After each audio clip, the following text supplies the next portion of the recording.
പ്രിയമുള്ളവരെ, നമ്മുടെ അഭിയുവിൻ്റെ വ്യത്യസ്ത ഘട്ടങ്ങളാണ് ഇപ്പം എൻ്റെ കയ്യിലുള്ളത്. ഇതാണ് അഭിയുവിൻ്റെ ആദ്യത്. ഇത് നിപ്പിൾ വെറൈറ്റിയാണ്. 2 ടൈപ്പ് അഭിയുവാണ് നമുക്കുള്ളത്. ഒന്ന് ഈ പറഞ്ഞ പോലെ സാധാരണ, അതിൻ്റെ ഈ ഭാഗം നിപ്പിൾ പോലെയല്ല, റൗണ്ടായിട്ടാണ് ഉണ്ടാവുക. ഇത് നിപ്പിൾ വെറൈറ്റിയാണ്. ഇത് ആദ്യഘട്ടത്തിൽ പൂത്ത് കഴിഞ്ഞാൽ ഇതുപോലെയാണ് ഉണ്ടാവുക.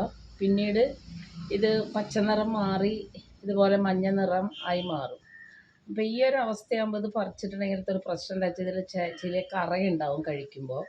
ഇതുപോലെ ഫുള്ളായിട്ട് മഞ്ഞ നിറമാവണം. പലപ്പോഴും പക്ഷികളൊക്കെ കൊത്തിയിട്ട് നമുക്ക് കിട്ടില്ല. അപ്പോൾ അതിനെ കവർ ചെയ്ത് സൂക്ഷിച്ചാൽ നന്നായിരിക്കും. ഇതിപ്പോൾ നിപ്പിൾ വെറൈറ്റി ശരിക്കും നന്നായി പൂർണ്ണമായിട്ട് പഴുത്ത് പാകമായിട്ടുള്ളതാണ്. അങ്ങനെയുള്ള ഈ അഭിയു നമ്മൾ കഴിക്കുമ്പോൾ ഒരു കരിക്കിൻ്റെ ടേസ്റ്റാണ്, ഇളം കരിക്കിൻ്റെ ഒരു ടേസ്റ്റാണ് നമുക്ക് അഭിയുവിൻ്റെ രുചി എന്ന് പറയുന്നത്. അപ്പോൾ അതിങ്ങനെ നമുക്ക് കട്ട് ചെയ്ത് കഴിക്കാം. പക്ഷേ അത് ഒരു അരമണിക്കൂർ ഫ്രിഡ്ജിൽ വെച്ച് തണുപ്പിച്ചതിന് ശേഷം കഴിക്കുകയാണെങ്കിൽ നല്ല ശരിക്ക് കരിക്കിൻ്റെ ഒരു ടേസ്റ്റ് തന്നെ ഉണ്ടാവും. അപ്പോൾ നമുക്കിതൊന്ന് മുറിച്ച് നോക്കാം. അപ്പോൾ ഇതിങ്ങനെ മുറിക്കുമ്പോൾ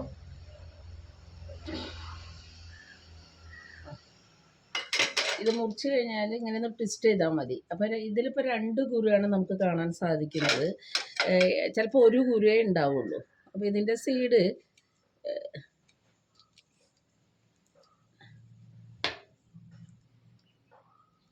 ഇതാണ് ഇതിൻ്റെ സീഡ്. അപ്പോൾ ഈ അഭിയു നമ്മൾ അടുത്തൊരു ജനറേഷൻ ഉണ്ടാക്കുന്നത് ബഡ് ചെയ്തിട്ടോ ഗ്രാഫ്റ്റ് ചെയ്തിട്ടോ അല്ല. ഇതിൻ്റെ സീഡ് കുഴിച്ചിട്ടാൽ തന്നെ നമുക്ക് ഇതിലുണ്ട്. അടുത്ത സൈഡ് വളരെ ചെറുതാണ്, പക്ഷേ ചിലത് 2 സൈഡ് വലുത് തന്നെ കിട്ടും. അപ്പോൾ ഇങ്ങനെയാണ് ഇതിൻ്റെ ഉൾഭാഗം ഉണ്ടാവുക. അപ്പോൾ ഇത് നമുക്ക് മുറിച്ചിട്ട് നമുക്കിത് മുറിച്ച് പീസായി കഴിക്കലല്ല. നമ്മളിപ്പോൾ കരിക്ക് സാധാരണ നമ്മളെങ്ങനെ ചെയ്യുക, നമ്മളിങ്ങനെ സ്പൂൺ കൊണ്ടാക്കാൻ തോന്നും, അതൊന്നും അറിയില്ല. ഇതുപോലെയാണല്ലോ, നമ്മൾ സ്പൂൺ കൊണ്ട് തന്നെ ഇങ്ങനെ അതിനെ ചെയ്തെടുക്കും. അപ്പോൾ ഇതുപോലെ തന്നെ നമുക്ക് കരിക്ക് പോലെ തന്നെ നമുക്കിത് കിട്ടും. അപ്പോൾ നമുക്കത് പിന്നെ പീസാക്കിയിട്ട്, ഇതിപ്പോൾ ഞങ്ങൾ ഫ്രീസറിൽ വെച്ചിട്ടുള്ളതാണ്. അപ്പോൾ അത്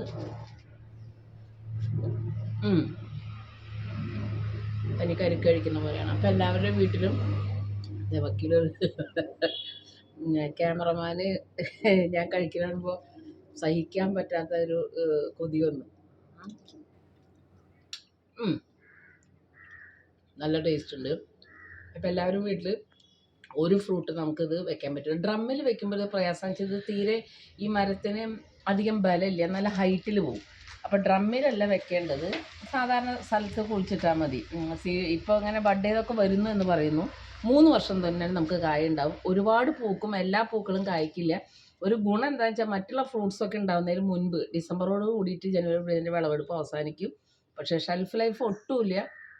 പറിക്കുക, അപ്പോൾ തന്നെ നമ്മൾ ഫ്രിഡ്ജിൽ വെച്ചൊന്ന് തണുപ്പിച്ചതിന് ശേഷം കഴിക്കുക. ഇത്രയാണ് ഉള്ളത്. Okay, thank you.